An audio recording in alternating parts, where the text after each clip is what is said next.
everybody. Welcome back. Hope you all enjoyed lunch. So our next panel was supposed to be an interview with the style director at British Vogue, Dina Giannini, but she had a fashion emergency. So luckily, we have some really great speakers who are going to talk to you about the business of the business, how to kind of build your career in a way that is a smart business model, as opposed to just kind of winging it. So we have Todd Harris and Brian Underwood and Corinne Martin, who are wonderful, and they'll introduce themselves when they get up here. But give them a round of applause.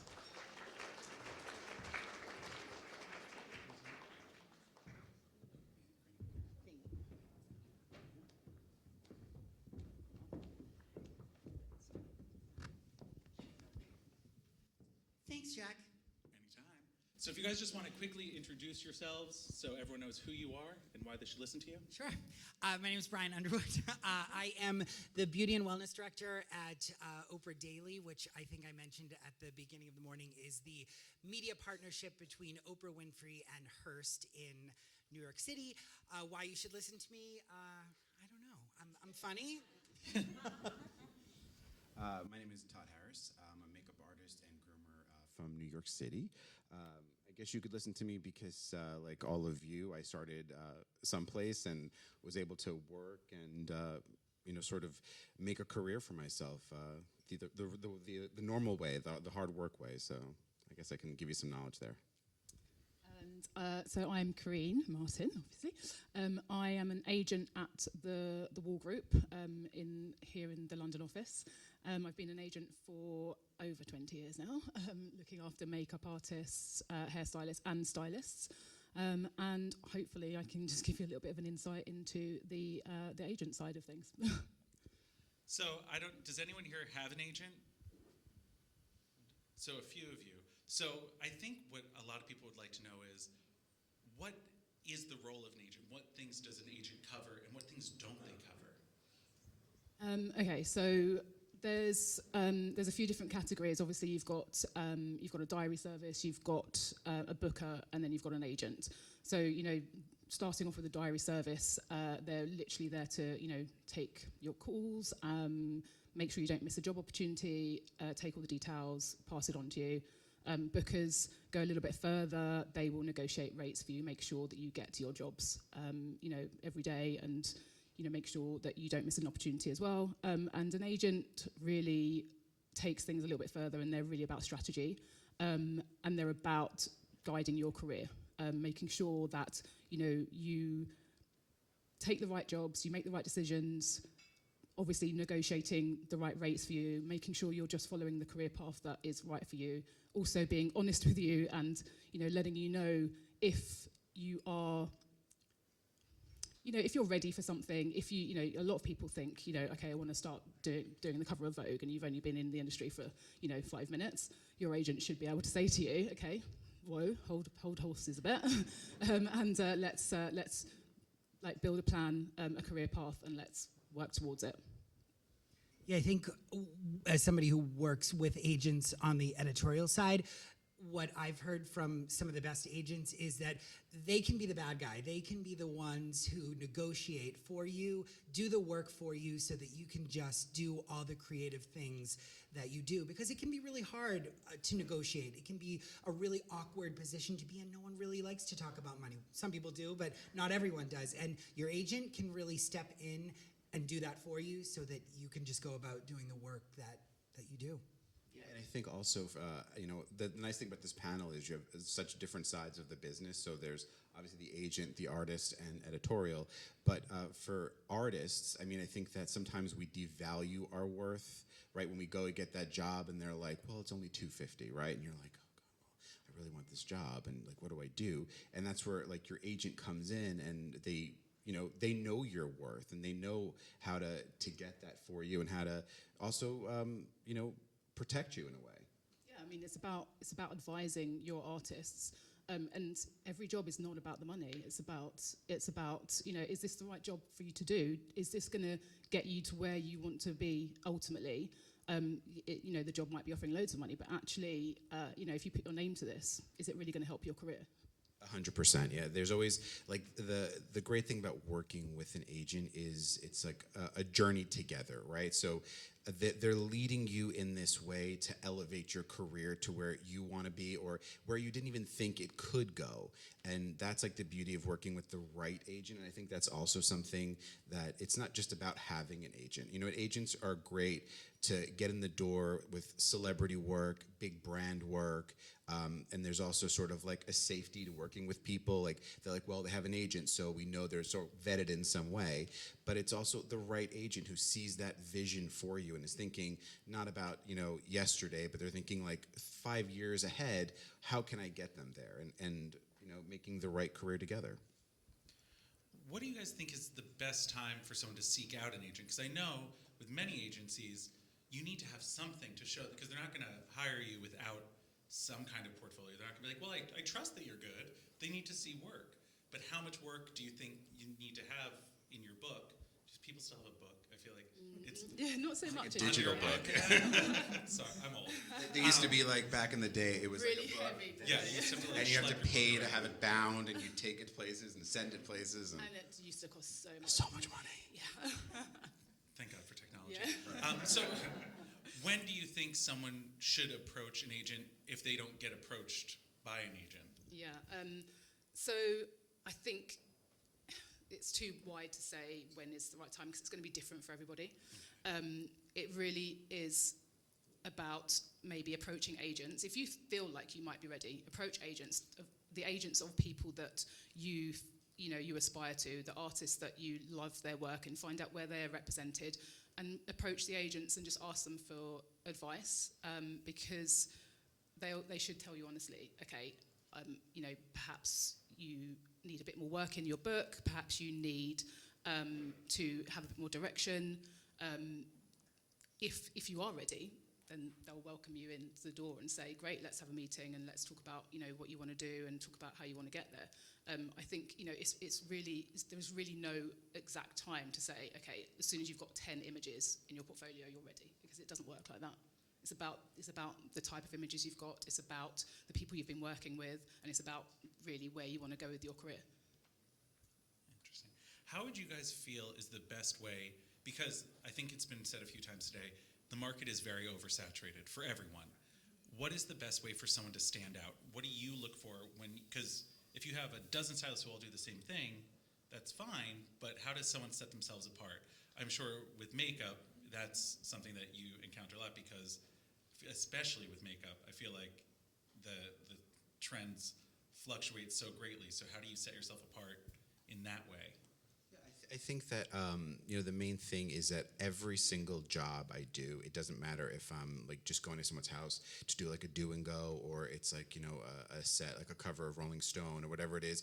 Every job you treat like it is the most important job that you could do, because it just sort of makes the person feel special. You get rebooked that way, and you're putting forth your best work.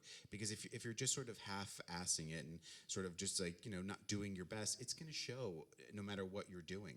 So I think that that's something that sets you apart. Being on time is being late.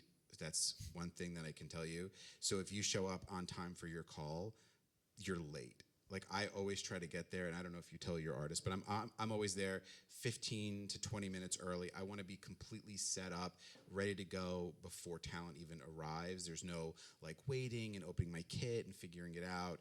It has to be done and ready to go. I think that's sort of something Can that I really. just add something to that? Don't go into the studio before production does, because yeah, once you'll get you walk charged. in, you'll get charged. Yeah. So don't make producers mad. Yeah, 'cause they also hire don't you get back. there 30, 40 minutes. But like once like photography's already in the studio, then you can walk in, yeah. I think also, there are many talented people that do what many of you in this room do. I work with a lot of artists all the time on shoots. Know your worth, but be a pleasure, because it's always the people that you enjoy working with that you want to work with again. And it goes back to what Todd was saying about treat every job as if it's the most important job, but know your worth. and be a pleasure. I think that goes a long way. Yeah, and I think also attitude going in, like, you know, to be humble isn't a bad thing. To go in thinking that you are the best on set, you are the most important person on set, it reads to the room, if that makes sense. And that's something that could really be so off-putting. You could be the most talented artist and do the most beautiful work, but if you are difficult, you don't go as far as you could go. Right? People aren't going to want to. I mean, we all know very talented artists who don't have careers any longer, or nobody really wants to work with them because of their attitude. So you're not above anybody. You know, you go to set, whatever job you do, you say hello to everybody, you say goodbye to everybody. It's old school, just class, and that's something you really have to have. We call it set etiquette. Yes, it's set etiquette, and that's something. And sorry, I didn't mean to cut you off, but that's part of like what I learned from assisting. You know, like I think now we're in this age of social media where it seems so easy to get there, right? So easy to be like top of the game, but it's really about the groundwork that you put in to get there. And assisting for me was the most important portion of my career, of learning the set etiquette, who to talk to on set, who not to talk to on set, like when to just back off. And also, I don't know if you tell your artists, but like stay in your own lane. So like I don't tell a stylist that doesn't look good. Like I don't complain about how the hair looks, and vice versa. And that's what like the team does well. You do your job, I do my job, photography does their job, and you just do yours. Because once you overstep and once you say, well, you know, I really don't like those shoes, it's like, it's done for you, right? Like they hate you, this person, now everyone's talking about you, and you're not going to get rehired. Yeah, you have to remember the industry, although it's a huge industry, is very small. So, like, that's a thing. It is so small. From London, LA, New York, we all know each other. You piss one person off, everyone knows. We all also gossip all the time. So When we leave here, don't worry. also, this applies if you're not on set, if you're styling someone in their home, if you're doing personal clients. All of these things still apply. And you might not be in a studio, you might not have a photographer there, but saying thank you when someone gives you a glass of water and making sure that you are respectful of the people's spaces that you're in is important. You know, because it's intimate. Being a stylist is intimate. Doing makeup is intimate. So respect that and know that you're in someone else's space and you're providing them with a service, and make it so that they want to hire you back. So I think also there's not like a hierarchy in the work we do. Well, let's specifically like set work, right? Because, you know, the stylist and the art director and the photographer are like working on a concept, right? And you sort of have to take your vision of what you think that's going to be and create that. And, you know, so you sort of follow their lead into creating the image, because it's not just my image, it's not just the photographer's image, it's a full collaboration. But you also have to understand that hierarchy where you're like, the photographer says, I don't want a red lip, I don't want a red lip, I don't want makeup. And you have to understand what I don't want makeup means. It's not just chapstick, and it's not just like mascara, it's like the minimal amount of making someone look completely perfect that the camera can't really see makeup. And that's all the sort of like flow that you have to have within that sort of that set, right? That's really important. It's not like what you want, it's what the whole concept wants. I had a photographer one time tell me, it was for a clothing campaign, I want them to just feel naked. We were shooting clothing to sell clothing. So that was a fun one. So just know, like, those are the types of things you have to learn how to navigate that. I'm sure as an agent, you get the call back. Calls. Yeah. I don't know what to do. Yeah, exactly. Have you found that you've had to like play intermediary with? I missed that out earlier. That is basically one of the roles of an agent. Yeah, yeah. You are your agony aunt. You are, you know, your mother. You are everything. Therapist. Yeah, everything. Yeah, yeah, yes. Yeah, and then sometimes, you know, you do get to set, and then, you know, you're supposed to have 10 looks, and then you get to set, and it's like 15. And you're like, what do I do? Like, you call your agent, like, well, I'm only getting paid this much. They're like doubling my work. What do I do? And that's like the beauty of having an agent, is that like you don't have to think about that. You just sort of make that call or text them really quickly, and they figure it out. Well, and then they get on the phone or email straight to the client and say, so I've heard the brief has changed. So I've heard. It's very polite. I see you. I have a question that I think would benefit a lot of people here. So if they're not ready for an agent, or they don't believe they're ready for an agent, what's some advice you could give them to keep them afloat in their own business until they get an agent? What is that like, you know? You've got to keep on putting yourself out there. You've got to network with people. You've got to reach out to photographers. You've got to reach out to clients. Just try and get yourself on jobs. Test. Meet as many people as you can, so that you can start building your experience within the industry and building your portfolio. That's really the only way to do it, is to keep working at it and persevere and just try to connect with as many people in the industry as possible. Yeah, and I think also, with getting an agent, right? So it's not like there's no art to it, and a lot of it comes through connections and like an artist that you've worked with who has an agent who you've been assisting, or you're like, how is your agency? Because every agency is different, and I'm not at the Wall Group. I'm at an agency in the city, a different one. But it's about the connections, and you never know who you meet who sort of leads to that next step in your life. And I think that you have to, everyone you meet with the same respect, you meet the President of the United States or the Prime Minister here, sort of everyone deserves that respect, because also you don't know who they are and who they know and who their cousin is and what plan that could lead you in. And also for me, I think we all have an idea of what our career is, and I think that I have a decent career. I don't think it's the biggest, and I'm okay with where it is right now. But I still take test jobs, and I still do things where I'm not getting paid because I don't know where it's going to lead to. And I did a test with a photographer who I didn't know, and a stylist I knew was on that, and she asked me to do it, and it ended up being this actor, Tom Blythe, who I didn't know at the time is now a star of a show on Epics, and it's becoming a huge show. But I didn't know that going in. He was a handsome guy, and I thought, well, I need more grooming pics, and why not? And that's it. But that's the whole thing. So you still always have to sort of be okay with trying different things, or going down a step to go up a step, and that's part of the business. It's just really humbling yourself. And I think, yes to everything when it comes to tests and free editorial, because there's sometimes that you will do editorial and you will not get paid for it, and you do it for the pictures. I think you'll also have a gut feeling inside as to whether or not this thing will serve you. And I think it's okay, as we said, not to take jobs sometimes, not for the money.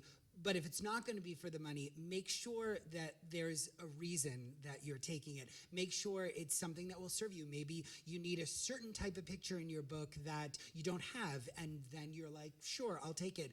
But also your time is your life, and be protective of that as well. So it's finding that balance, and I think trusting your gut is where that comes into play.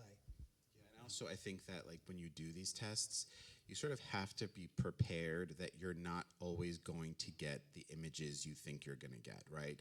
Because sometimes the photographer is... They might have a different agenda, basically. Right? They're doing you have done the reasons. most beautiful makeup, the most beautiful hair, the styling is on point, and you're like, this looks so good. Put them in a pool. And yes, right? And or you're like with your your iPhone or your camera, you're taking your own pics, and you're like, oh my God, this is it.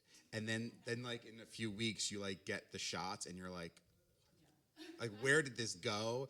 And you can't really use it, and your agent can't use it, or you can't really put it on Instagram. But it's also the process you went through. But sometimes you have to be okay that it's not always going to work out, and just sort of let it be the process of learning. I would like to see if anyone has any questions for our panelists. Yeah. I'll just come on down. Hi, I'm Natalia. I'm a stylist. Basically, my question is with regards to an agent, and I've had many agents over the years. I'm having an issue at the moment where I don't have that, being a freelancer, you're constantly on your own. So your agent essentially is your team member. Now, my issues coming in of, I'm coming to her going, okay, where can I go? Like, I'm not getting enough bookings. I've handed over all my clients. She's taking a commission from there, but she's not really bringing anything to my table. And of course, I'm not going to be like this hero complex. There has to be some kind of humility of like, okay, cool, what can I do to improve my work? Or what's lacking that we're not getting there, that you're not bringing enough to the party? Where am I going wrong? And like, I just feel like I'm constantly the one who's always cheerleading her, as opposed to us working as like together. And I don't know what more to do, because it is a really lonely sort of industry. Yeah, it is. And how long have you been with this particular agent? 2 years now. Okay, because obviously you have to give an agent and you have to give an agency a bit of time, because True. obviously things don't happen overnight. 2 years, I would say, obviously, that's enough time to have, maybe had something back. And I think it's really important, if you're not having the strategy just discussions and you're driving it all the time, then perhaps you're just not with the right person. You might need to think about, approaching other people, because it's really important to be with the right person that gels with you and, gives you something back in terms of, it might not be that you get jobs, all the time straight away from any agent, but as long as you feel that they are contributing and they're working with you, you're having regular, talks about what you should be doing, what we can be doing, maybe let's try this then, or let's try this. If you're not getting any of that, then I think you just need to maybe find the right person. Okay, thank you. Yeah, and also, like, from an artist perspective, I've had different agents, and I've been in a position where you feel like you are doing all the work, and they're just, almost like a booker and not an agent, and that's the difference between that is, someone, you don't need someone just to like write an email for you. You need someone to sort of put you in that place, and I get that. But also, it never, like, our job of networking and meeting people and getting out there and doing all of that never stops. Like, we always have to keep pushing, because, I don't know how many artists you have, but my agent has 30 artists, and you always have to be your biggest cheerleader. It's not your agent's job to be your biggest cheerleader. You have to always do as much work as possible to get your name out there, to meet photographers, to meet stylists, other stylists. I mean, there's times that, my friends who are artists, and there's, a few in the audience who I've gotten jobs from them because they couldn't do it, and they put me on that job. And it's like this family that we're in, and that works for stylists, hairstylists, makeup artists, that, like, you sort of take care of each other, you watch each other's back, and you help each other get jobs, and that's also part of it. It's not only an agent's job to sort of push that door for you. We have time for one more question if anyone has. Yeah, great. Do you always have to be a fashion stylist for any, like doing any intern magazine or any other styling company to register with an agent to be a fashion stylist for a magazine or any famous person? Or if you're a personal shopper or personal stylist, you can still have an agent and get to the fashion styling business. I can answer the editorial part. Not necessarily. We work, and I have worked with artists on set, stylists, makeup artists, and hairstylists that are not currently represented. And that's what I think we all have been talking about in terms of networking. Networking means certainly reaching out to agents, certainly reaching out to photographers, certainly reaching out to other peers, but also editors, knowing the people who are booking the shoots. So yeah, I've worked with a lot of people who haven't been represented, and then you're able to present a body of work to an agent that will be impressive, and they may want to take you on. So no, I don't think having an agent is a prerequisite. It's just very, very helpful. It's helpful, yeah. And there's one last thing, sorry to interrupt you, but like about getting an agent, one thing that's very helpful that I didn't do this route, but it's worked for a lot of people, is if you sort of ask the agency, I'm willing to assist any of your artists, right? And then they put you, I mean, my agent sends me all the time these people's Instagrams or whatever it is that they're willing to assist. If you need someone or you need like a second or a third one on set, try this person. That's a great way of getting into an agency's flow of being an assistant. and then you get noticed, by that agency itself because you're helping out, or maybe they've seen what you've done assisting on set, and they'll say, well, you know what, can you do this job today? And that's like your test almost of being able to like see if you're ready to do it on your own. They'll put you on a job where maybe it's not like the biggest job, but it's a job where they'll see what you can really do. The reason I ask is because most of the time the agent asks for portfolio. Yeah. And if you haven't done it, well, when you work with individual clients, many clients, they don't want to be recorded or video, So when you want to make a portfolio, if you haven't worked as a fashion designer on stage or backstage, how can you have a portfolio? Well, that's the thing we're talking about with testing. Testing is going to be your way of building a portfolio because you don't need an agent for that. Models, like especially like if I don't know if anyone has worked with models, but like modeling agencies have something called in development, and in development means that they're not completely signed to a high tier. They're in development, and those in development models need pictures. And that's the best thing to do. You find a photographer, the photographer reaches out to the agency and says, well, we're going to do tests, and you work on in development models. You can also reach out to the modelling agencies if you and offer your services Yeah, for exactly. makeup, styling, hair, and because they always have girls that need pictures and need portfolio images. You always need pictures. That's going to be your best route. All right, thank you guys so much. I hope this was really informative. Thank you guys. That was Thank wonderful. you. Thank you for coming. Thank you. Thank you.